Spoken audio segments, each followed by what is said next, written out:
Всъщност, говорейки за дигитални неравенства, ние смесваме две понятия. Едното е за това доколко хората участват в дигиталната трансформация, как участват, доколко имат достъп, умения и извличат някакви ползи от една страна, и от другата страна са социалните неравенства. За хората, които са по-бедни, по-необразовани, живеят в малки населени места. Технологиите ги заварват в една възраст, в която вероятно мотивацията им спада да учат нещо ново. Хората, които са с увреждания и така нататък. Има един популярен израз, че когато приливът е висок, повдига всички лодки. Същото и с дигитализацията. Вярва се, че когато една страна се развива дигитално доста добре, това е добре за всички. Но ние като изследователи отиваме по-нататък от този общ възглед и разглеждаме две различни възможности. Едната е действително някои възможни бариери да бъдат преодоляни посредством дигитализацията. Например, живеейки в малко населено място, да имаш повече възможности за комуникация. Този първи възглед ние го наричаме трансформиращ. И един втори възглед, който твърди, че този, който е имал, ще има. Наричаме го едно възпроизводство на социалните неравенства, или дигитализацията допринася повече за хората, които и без това имат по-високи позиции по отношение на образование, доходи, професия, престиж. Това са тези две хипотези, които ние по-нататък проверяваме в хода на международни сравнителни изследвания, но и в теренни проучвания, които предполагат интервюта с хора от засегнатите уязвими групи. Социалните неравенства ги разглеждаме в три аспекта. От една страна, това са социално-икономическите, свързани с образованието, с получаваните доходи и с професионалните групи. Вторият тип неравенства, към които се насочваме, са понякога ги наричаме социално-демографски, предпочитам социално-културни. Защо? Защото и пола, и възрастта, и етноса, и физическите увреждания са както така индивидуални характеристики на отделния човек, така и носят със себе си редица социални определения, какво може и какво не може, какво е прието и какво не е прието. И третата група неравенства, социални неравенства, които разглеждаме през дигитализацията, са свързани с местоживеенето. Свикнали сме, когато говорят социолозите, да поставят въпроса къде сме ние. Затова и ние направихме сравнителни анализи с други европейски страни, като използвахме един индекс, който се нарича за дигитална икономика и общество. И сега ще ви покажа една графика, която представя този индекс в два момента, 2018 година, преди COVID-епидемията, и 2021 година, след COVID-епидемията. 19 страни, европейски членове на Европейския съюз. И виждате в тази градация, че България заема предпоследно място по този индекс. След нас е единствено Гърция. С най-добри показатели е Финландия. Това, което виждаме на тази графика е, че в периода преди и след COVID, сравнявайки сините и червените стълбчета, има нарастване на този индекс, което отразява нарастването на значението на онлайн комуникацията в кризисни периоди за обществото. Но това нарастване е по-голямо в страните, в които и без това дигитализацията е била на по-високо ниво. Така, например, за България нарастването е с около 7 пункта, докато за Финландия това нарастване е с 13 пункта. Така че догонването продължава и България се стреми да повишава своите показатели по този индекс, който между другото измерва трите нива на дигитализацията. Достъп до интернет, умение да се ползва интернет и извличани ползи от него. Когато говорим за ползи, искам да ви покажа още една графика, която показва удовлетвореността на хората в същите тези европейски страни след COVID периода 2021 година от онлайн комуникацията. С твърдението онлайн комуникацията позволява на хората да се чувстват по-близо. И ако си спомним това, което казах в началото, че ние разглеждаме две възможности. Едната е да се възпроизвеждат така неблагоприятните последствия, изостаналостта или да се трансформират. Трябва да кажа, че ние забелязваме в отговорите един положителен ефект за хората от малцинствени етнически групи, които така потвърждават твърдението, че онлайн комуникацията им позволява да се чувстват по-близо с останалите хора, което е един положителен резултат, защото потвърждава възможността с интернет да се излезе извън тесният кръг, нали, на мястото, където живееш, но ние знаем че това е възможност да се осъществява връзка с роднини, които са мигранти, работят в чужбина или други населени места. Другите положителни фактори, които забелязваме, това е, че по-голямо значение на достъпа, когато се ползва интернет от собствения дом. Защо? Защото тази комуникация с близките хора е улеснена. Също и положителен ефект има достъпът с мобилни устройства. Отбелязваме, че най-големи ползи имат хората, които имат повече дигитални умения. Тоест, развитието на тези дигитални умения трябва да бъде цел. Последното, което искам да покажа на тази графика, това е влиянието на този индекс за дигитална икономика и общество, който ви показах на предходната графика. Виждате, че колкото е по-висок този индекс, толкова по-високи са положителните оценки и съответно положителните ефекти за сравнително по-неблагоприятно поставени групи в обществото, каквито са малцинствените групи. Същият ефект за значението на онлайн комуникацията, само че този път върху удовлетвореността от работата, ще покажа на още една графика. В тази графика, в дясно това, което виждате, са положителните ефекти, т.е. потвърждение на твърдението, че дигиталната комуникация повишава удовлетвореността от работата. И тук отново виждаме потвърждение на трансформиращата хипотеза и виждаме положителен ефект за хората с начално и по-ниско образование. Също така виждаме положителен ефект за собствениците на малък бизнес, които се чувстват по-удовлетворени от работата си. И нещо, което е важно, хората 55-64 години. От други изследвания знаем, че именно в дигитализацията по-възрастните хора по-малко се възползват, но тук виждаме, че тези, които работят в последните години от така преди пенсиониране, показват именно на висока степен на удовлетвореност от работата посредством възможностите за дигитална комуникация. Това, което виждаме като негативен ефект, т.е. група, която би трябвало потенциално да черпи по-големи ползи, са хората с увреждания. Ето виждаме много затруднени в ежедневните дейности.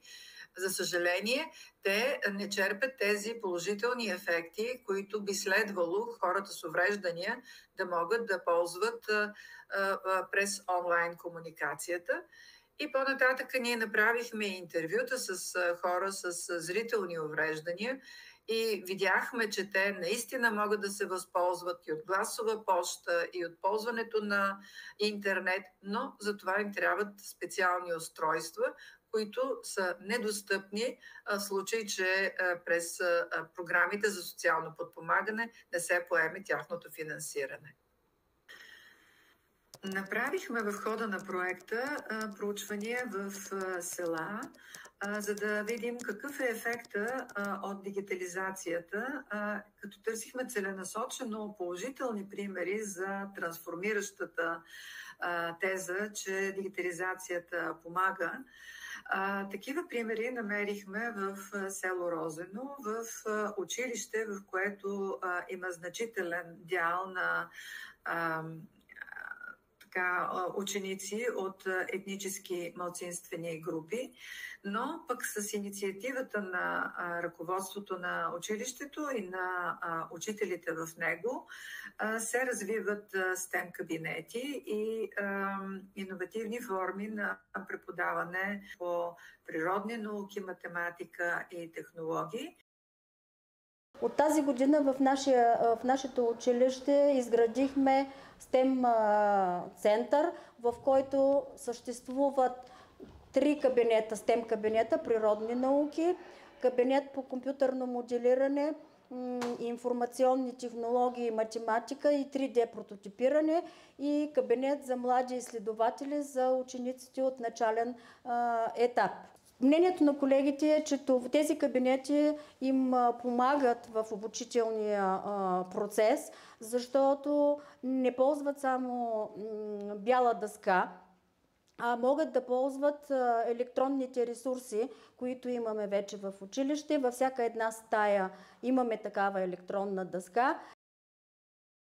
Дойдох в училището, имаше 20 компютъра. То беше една работна станция и 20 монитора към нея. Това беше единствения компютърен кабинет в училището 2019 година. След това с госпожа Караколева, с общи усилия започнахме, изградихме втори компютърен кабинет със собствени средства. Оттам вече дойде идеята за STEM-ът, реализира се. В концепцията бяхме описали някои работи от сорта на 3D принтиране. И така нещата постепенно се навързаха. Проблема дойде там, че примерно от клас от 22 деца, едно дете има компютър от тях и то може да упражнява задачите, които са след урока. Останалите деца, каквото стане в училище, остава в училище. Тогава се принудих да започна и извънкласни дейности, които бяха просто така на доброволни начала. Децата, които имат интерес, да идват след часовете. Моята идея беше децата да са ангажирани. Аз започнах занимания по интереси 3D принтиране и роботиката с легото. Човека и природата 6-ти клас учат за Слънчевата система. В следващия момент дава им се да направят проект. Господине, може ли да помогнете така.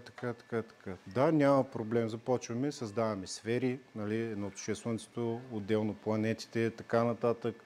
Помагаме им, създават си макети. Давам го като пример. За 3D принтерите никога не съм ги спирал, когато имат някаква идея, когато искат нещо. Господине, искаме да ни направиш. В началото започнахме с едни малки макети на човешки сърца. След занимаването след обед, което е към 4 часа, децата остават и след 5 и половина реално. Защото това е нещо, което на тях им носи, да кажа, щастие.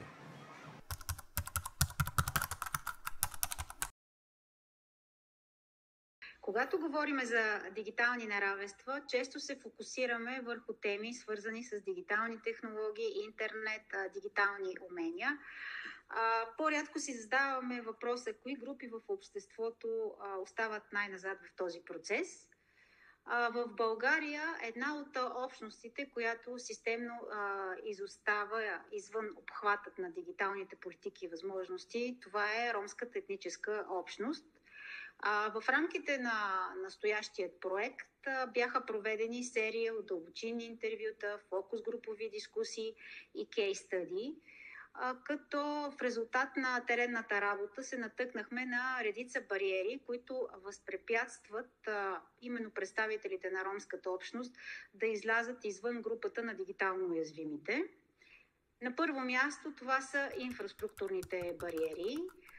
Оказва се, че все още в България са налице населени места, в които нямаме добър обхват на интернет. От тук автоматично няма достъп до съответните технологии. Сериозен проблем, който е налице при някои общности, е това, че все още в някои ромски квартали в България няма електричество. Следващите бариери, това са езиковите бариери.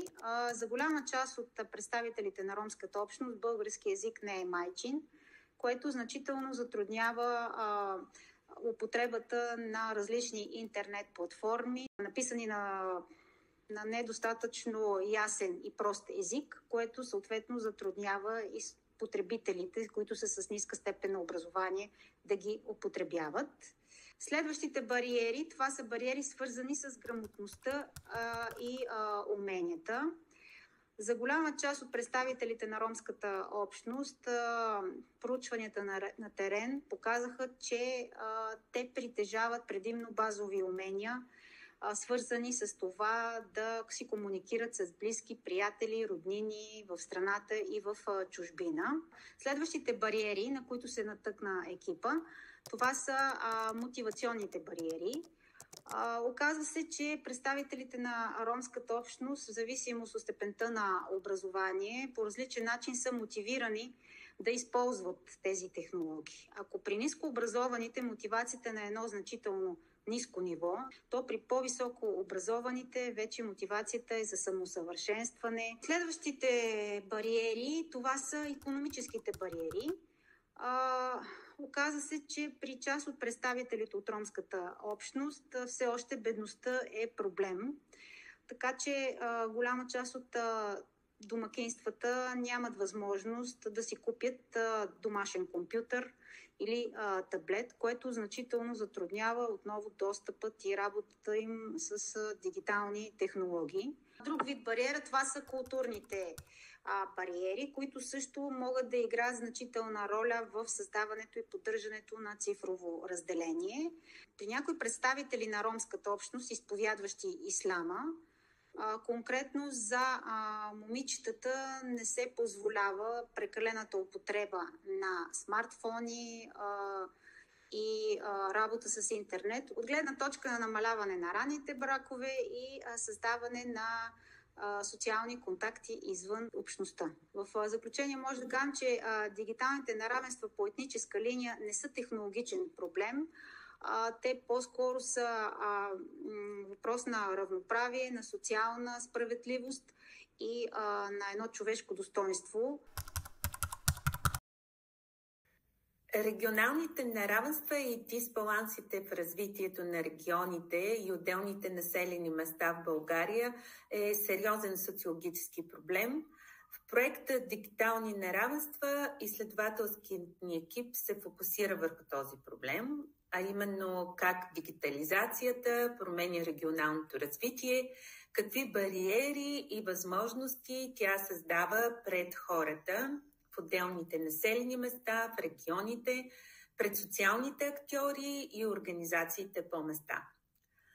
Ние избрахме за фокус на нашите изследователски дейности два региона в България – Южен Централен, център Пловдив и Югоизточен регион с център Бургас.